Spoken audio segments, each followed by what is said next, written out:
여러분 안녕하십니까. 이 유동규 씨가 교통사고를 당한 것과 관련해서 그 당시에 이 트럭이 8.5톤 트럭이 유동규 씨가 타고 가던 SM5 승용차를 추돌을 했는데, 그런데 유동규 씨가 타고 가던 차량은 이 3차선에서 2차선으로 들어오고, 그런데 이 트럭은 2차선에서 1차선으로 들어왔다고 합니다.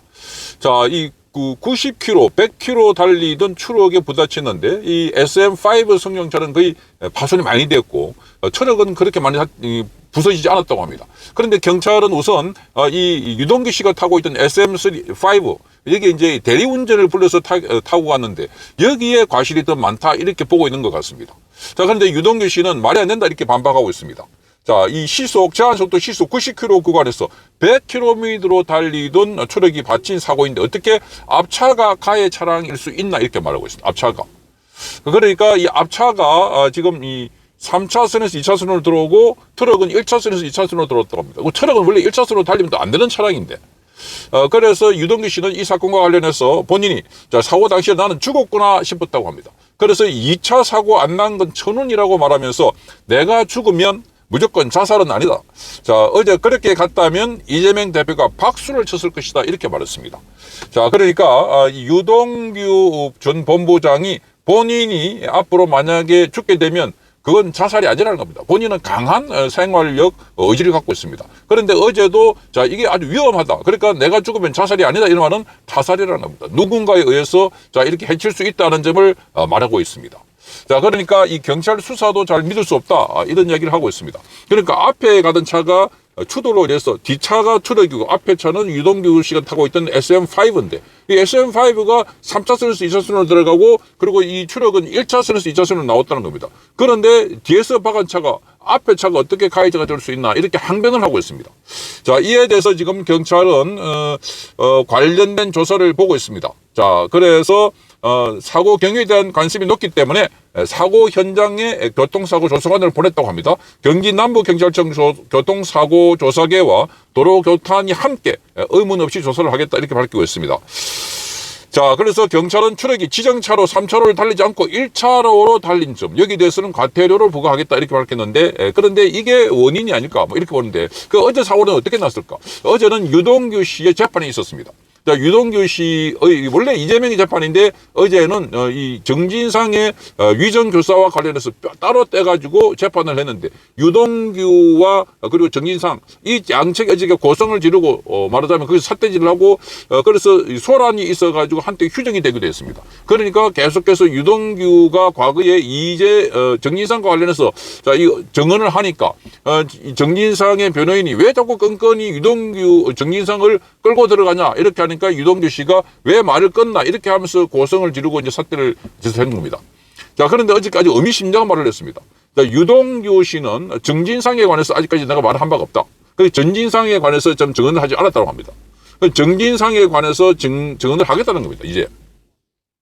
그러니까 김용과 관련해서 증언을 했을 때는 지금 하고 나니까 김용은 징역 5년의 법정 구속이 됐습니다. 자, 마찬가지로 대장동 사건 등등에서 온갖 건에서 지금 정진상과 유동규 연결되어 있습니다. 정진상, 유동규 뭐 이런 사람들은 같이 의형제가 될 만큼 그렇게 아주 친숙했고 오랫동안 같이 활동했기 때문에 그래서 이 유동규 씨는 정진상과 관련해서는 내가 지금까지 증언하지 않았는데 앞으로 내가 정진상과 관련해서는 증언을 하겠다 이렇게 다짐을 했습니다. 자, 이런 상황에서 사고가 났다는 겁니다. 그래서 어제는 재판이 끝나고 난 뒤에 자, 이동재 전 채널A 기자와 함께 재판 관련해서 저녁을 먹었다고 합니다. 저녁을 먹고 반주로 한 잔을 하고 난 뒤에 빨리 나왔다고 합니다. 저녁 일찍. 그래서 대리를 불러가지고 갔는데 그런데 대리 불러고 갔기 때문에 사고가 난 시점이 어제 한 8시 전후가 됩니다. 8시 25분쯤이니까. 그러니까 빨리 식사는 빨리 마치는 게 맞는 걸로 보입니다. 8시 25분쯤에 사고가 났습니다. 그러니까 한 7시, 8시, 지금 8시 전에 이 자리를 파하고, 이동재 씨하고, 이 유동규 씨가 식사를 하고, 그래서 이제 대리를 불렀는데, 자, 그 식당에 있는 대리기사를 불렀다고 합니다. 식당에. 그 식당에 대리기사 명함에서 불렀는데, 그런데 지금 유동규 씨 측에서 어제 사고와 관련해서 이 유재일 이 유튜버 유재일 씨는 지금 둘 다 의심된다. 즉 이 대리기사도 의심이 되고 그리고 트럭기사도 의심이 된다. CCTV만 볼 게 아니라 대리기사와 트럭기사의 휴대전화 이런 거 다 봐야 되는데 이 휴대전화도 이미 만약에 무슨 의도적으로 접근을 했다면 그게 대포폰을 쓰지 않을까 하는 의혹이 제기되고 있습니다. 자, 그러니까 어제 상황을 보면은 너무나 우연한 사고치고는 그런데 이 유동규 씨의 진술과 관련해서 김용희 구속되고 앞으로 정진상과 관련해서 내가 지금까지 정진상에 관련해서는 진술을 하지 않았지만 앞으로 정진상에 관해서는 구체적으로 증언하겠다 이렇게 하고 난 뒤에 이런 사고가 났으니까 의심을 하고 있습니다. 지금까지 5명의 극단적인 선택을 했다고 하니까 이재명 주변에서 유동규 씨 측으로서는 몹시 지금 불안하고 의심을 하고 있다. 그래서 앞으로 만약에 자기가 뭔가 일이 생기면 내가 자살한 게 아니라 자 이게 당했다 이 이야기를 지금 하고 있는 것입니다. 그래서 지금 정진상과의 관계를 다 이야기하지 않기 때문에 이 이야기를 하겠다고 했는데다가 어제 세탁소에 이재명이 카드를 맡긴 이 법인카드 관련 세탁소의 주인도 멀리 이 익산에서 자 이 극단적인 선택을 한다고 하면서 유서를 남기고 갔다가 오니까 자 이런 걸 보면 우연치 않다는 겁니다. 이게 누군가의 계획고 기획된 거다니까 아니면 뭔가 신호를 보낼 거다니까. 자 그래서 지금 그 유동규 씨는 지금 뭔가 본인에게 이 불행한 일이 생기면 절대로 자신의 의지가 아니라는 겁니다. 이렇게 지금 만약에 그렇게 갔다면 이재명 대표가 박수를 쳤을 것이다. 자, 여기 지금 만약에 이 유동규가 없다면 이재명과 관련된 힘은 전부 다 입증이 안 되는 게 많다. 전부 다 거기 지금 유동규가 그랬다. 유동규가 그랬다. 이렇게 대장동도 유동규. 자, 그러니까 지금 여기 유동규와 관련해서 걸려있는 거는 전부 다 유동규가 그랬고 판단했고 유동규가 했다. 그런데 유동규가 그게 아니라 다 보고했고 설명했고 했지 않았냐. 자, 이렇게 하고 있는데. 자, 그래서 이 유동규의 진술이 결정적으로 보는 겁니다. 자, 그런데 어제 사고와 관련해서도 경찰이 사고의 무게 중심을 유동규 본부장 차량, 그러니까 대리기사 쪽에 두고 있다고 합니다. 그러니까 지금 이 유동규 측에서는 대리기사도 수상하고 그리고 트럭기사도 수상하다. 트럭이 거기 90km 제한 속도에 100km로 달려왔는데 트럭이 뒤에서 추돌했고 앞에 간 차가 부딪히는데 어떻게 앞에 차가 가해 차량이 될 수 있냐 이렇게 말하고 있습니다. 자, 그렇게 8시 25분쯤에 대리구선 운전기사가 64세입니다.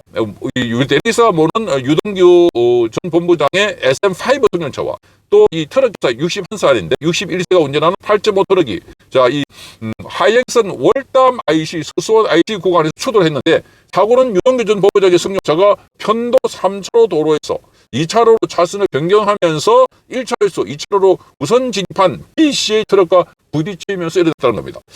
트럭이 SM5 좌측 후방을 강하게 충격하면서 멈췄고 SM5는 시계 반대 방향으로 회전해서 중앙 줄레대를 받고 정면으로 받고 정지했다는 겁니다. 이걸 보고 유동규 씨는 아니 어떻게 앞에 차가 부딪히는데 가해가 될 수 있나 믿지 못하겠다 이렇게 말하고 있습니다. 어쨌든 어제 그렇게 해서 CT 촬영하고 이상 없다해서 나왔는데 오늘도 온몸이 쑤시고 아파서 다시 병원에 입원했다고 합니다.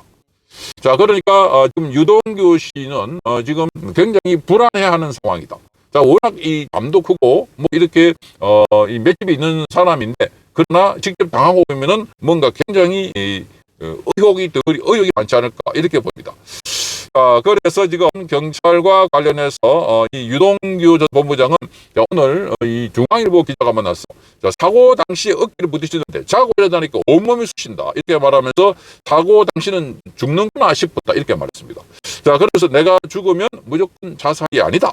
그렇게 어제 만약에 갔다면은 이재명이 박수를 쳤을 것이다. 이게 아주 많은 부분을 함유하고 있다고 봅니다. 자, 이런 면에서 보면은 지금 그동안 많은 사건 사고가 일어났고 이재명 주변에서 많은 사람들이 인계되어 있는 것입니다. 뭐 경기동민합도 있고 한청룡도 있고 무엇보다도 이 국가마피아단도 있고 그래서 이재명과 관련해서는 그동안에 극단적인 선택을 했던 사람들 모두 다 의문사라는 겁니다. 의문사. 그런데도 불구하고 이재명은 뭐나 모른다 이렇게 하고 그럼 누가 했을까? 그러니까 이 조명현 씨, 그러니까 지금 7급 공무원 조명현 씨도 자, 이 법인카드 관련해서 이 공인이 이 폭로를 하고 나니까 자, 이 백모 씨라는 사람부터 시작해서 이재명 주변에 있었던 과거에 폭로를 휘둘렀던 사람들까지 좀 보자, 만나자 이런 이야기를 하니까 너무너무 놀랬다고 합니다. 자, 그러니까 지금 뭔가 이재명 주변에 있는 사람들을 의심하고 있는 상황인데 그래서 유동규도 입을 열기를 자, 이거는 내가 만약에 무슨 일이 있으면 내가 자살한 게 아니다 한 이 말에 지금 유동규 씨의 심리가 그대로 들어있는 것 같고 그래서 경찰이 적극적으로 나서서 유동규에 대한 신변 보호를 해야 될 것 같습니다. 성창경 TV였습니다.